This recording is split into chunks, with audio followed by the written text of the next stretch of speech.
now start our simple and short program this morning. Heavenly Father, we humbly ask for your guidance and protection as we begin on this journey. Grant us a safe and smooth ride. May your divine presence be with us throughout as we embark on this ride for a cause. Guide us with your strength. Grant us safety on every turn. As we ride with purpose, let our hearts burn. May our journey bring awareness and change for the cause that we support. Protect us from harm, both near and far, as we ride with compassion under your guiding star. In unity we ride for those in need. Grant us the courage to take the lead. Bless our efforts, make them pure, as we ride for a cause that will endure. In Jesus' name we pray. Amen.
giantigang dilipakat ko sa Musibuan.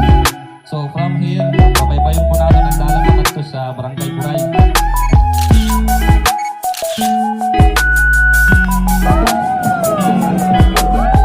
A few moments later. Tadi na kami yan na saad niya balay.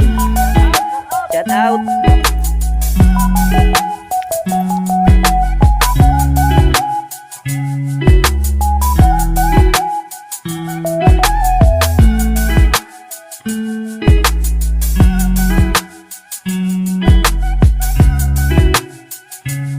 Dito na po kami sa Musibuan. Yung bundok na yan ang tinatawag na Mount Oraw.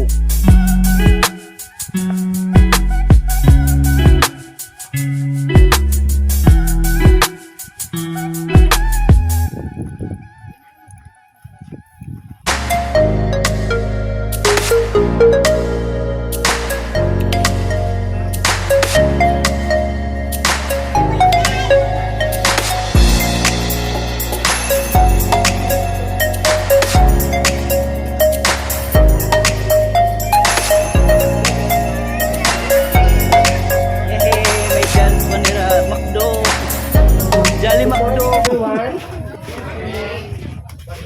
Nato din ako may ng Bugto, Municipal Honorable Mayor Magina El Saldi. Nato mga bisita nga diyan na, mga barangay captains, mga kagawad, nato mga fish builders, nato mga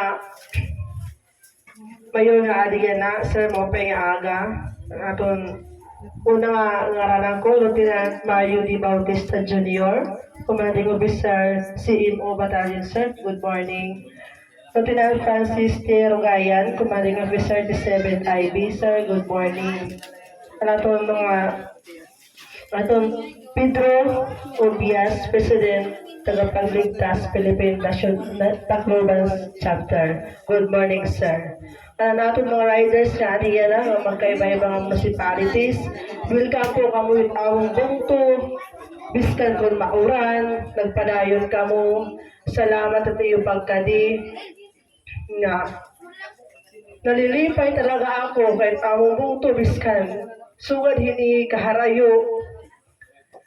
Gipipilit niyo mga kanina among Bugto. Mga tangis latay. Sir Eileen ha. Sabay nga adlaw ha atong nga tanan ini nga atong activity na bisan pa man orang sirap ani kita kay tungod na naton advocacy as a regular. Salamat po sa San Jose Libuan han nag-prepare ni nga activity and civil military operation sir. Damo nga salamat.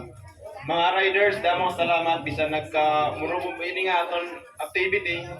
Madayon lagi ka mo pagsuporta ni nga aton event yan na. Kaya ako hitito Imlabong.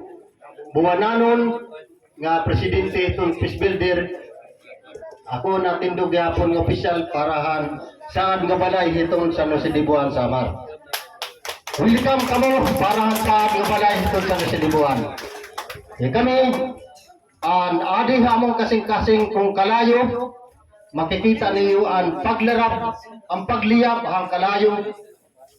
Kaano kapasok, kaano kasiga, ang iyo din pakita nga suporta, nga na paghigugma, labinahi kami itong peace builder, hitong San Jose Libuan, and dako nga salamat haniyo mga tikang haniyo kinasing-kasing suporta, ang mga voluntad, pag-suporta hanamon sa nga balay hitong San Jose Libuan.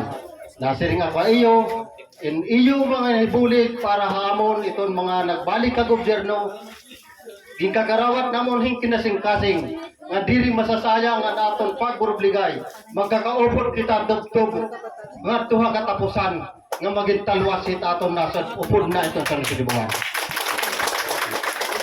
Mahaliliwat kita aton mga kaupod, burublig kita, pangako naton ini, ginihigugma taan San Jose Libuan, may pakita mga kabugtuan nga nisasalin. Maaram ako, maaram tangatanan. Ini nga surok hiton Pilipinas, batid ako, kundi kita nagtikang. Ramdam ang kamutangan, ano ang kamutangan si PPNP nga hindi. Kundi man nga kasusudkan, tiliwat na si PPNP hindi. Salit, maaram ako iton, nga hani ang Yahweh, haton nga tanan ang pag-urusa, ang pagburubligay tikarto maluwas ngan matalwas kita aton mismo nasod diretso kita nga umuswag sumulong nga may na improvement ani iton ha aton kamot ani aton Yahweh ang pag-urusa ang pagburublig para naton masurapo mapuypoy na ada kakaulang ang pag-uswag ang pag-asinsyo kita aton munisipyo nga nasod ani ini ha aton mga kamot pagburublig, tikang hatong panalingawa. Ada gobyerno, ada kami nagtikang ang mga MPA. Sisiguruhon tang nga mausalan atong direksyon. Ayaw kita pagburublag, kay mahitabo kita, masamok yan na nasyonal. Ang kinhanglang parot panawagan ni Kairik. Uusalan atong ginto tumuyo. Ang pagintalwas, ngan murayaw nga pagkukoy kita atong nason. Kung mayada kita tipa-tipa, diri kita matatalwas. Kinahanglan kita o sa lang direksyon ang pagtalwas gud lang nga may damurayaw ng pagkukuhit atong kinabuhi. Sanglit nasiring ako tiyani ang iyo na ibulig ang iyo mismo partisipasyon ng pagkani sa San Jose Libuan diri masasayang magbobrobligay kita tikantong kampanya ni Tato Nason. Salamat damo ko po ng mga atong tanan. Thank you, Sir Labong, for your enlightening words. Your commitment to peace building is truly commendable. Damo-damo nga salamat, sir. Now let's move on to the next part of our program, which is the ceremonial acceptance of donation. May we call Sir Chris Diluan and Sir Pedro D. Obias Jr. to join us here in front.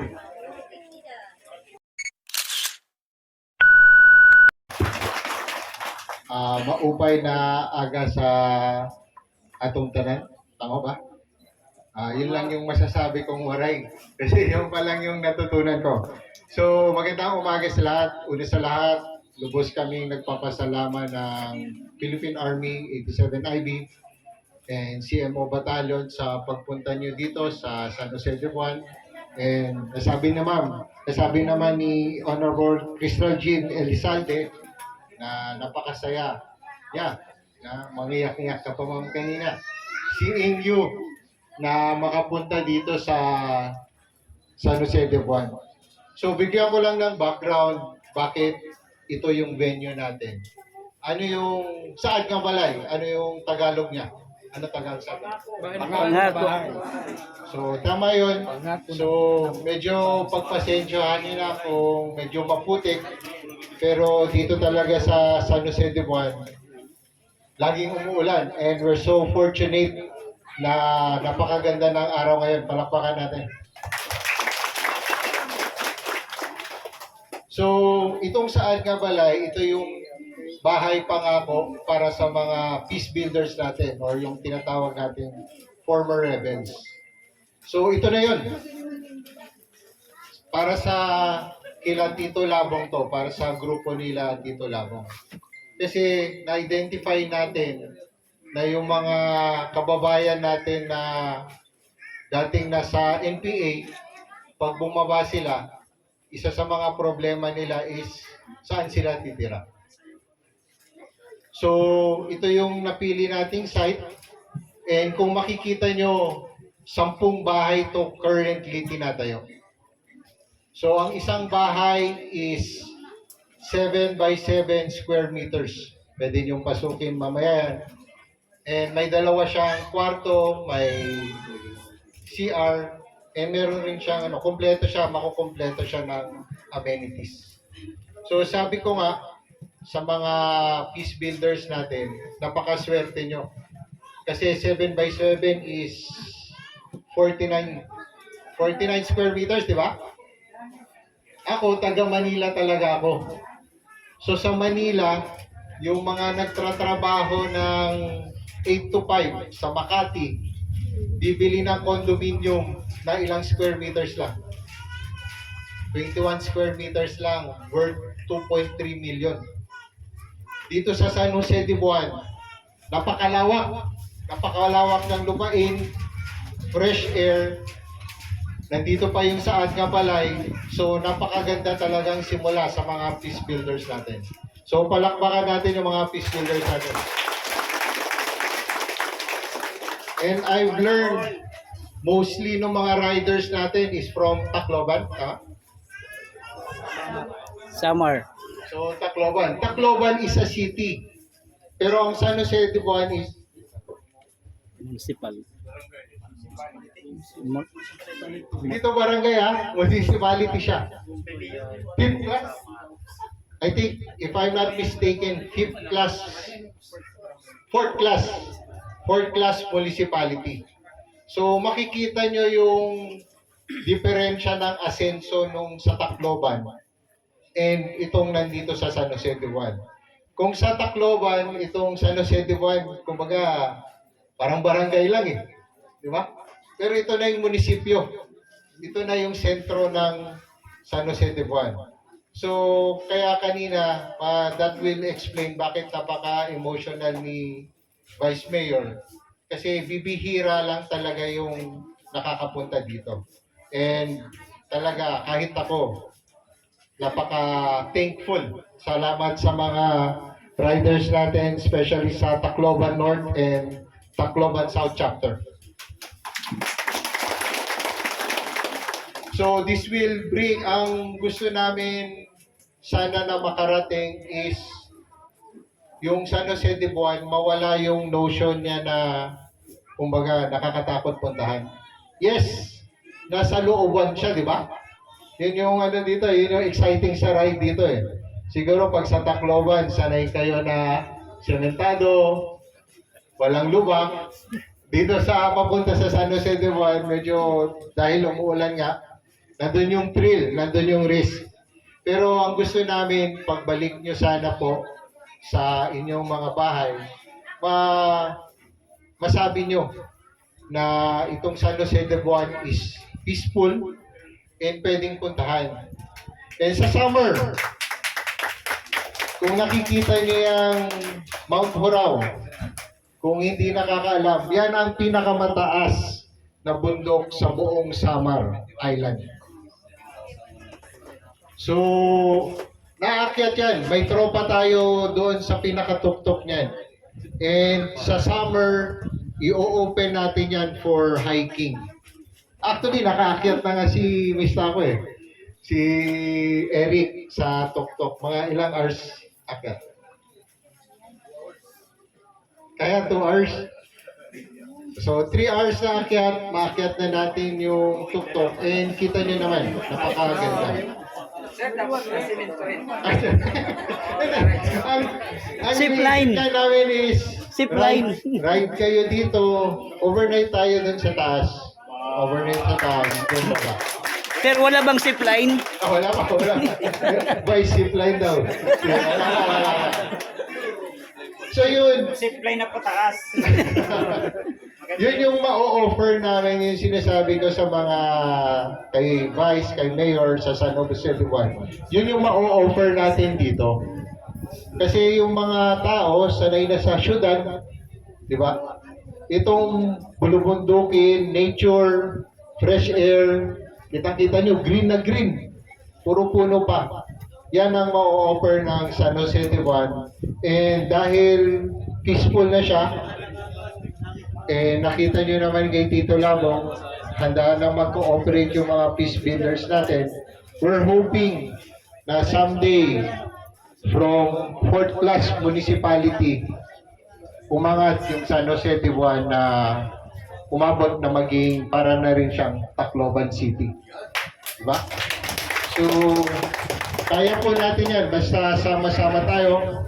So again, thank you very much sa pagpunta nyo dito and pagpasensyaan nyo na po ulit yung medyo maputik. At yan po yung the people, kitang-kita nyo naman is talagang naghanda for sa activity na ito. Babalik kayo sa Tacloban, sa inyong bahay. Ingat lang po sa pagmamaneho. And again, magandang umaga sa ating lahat.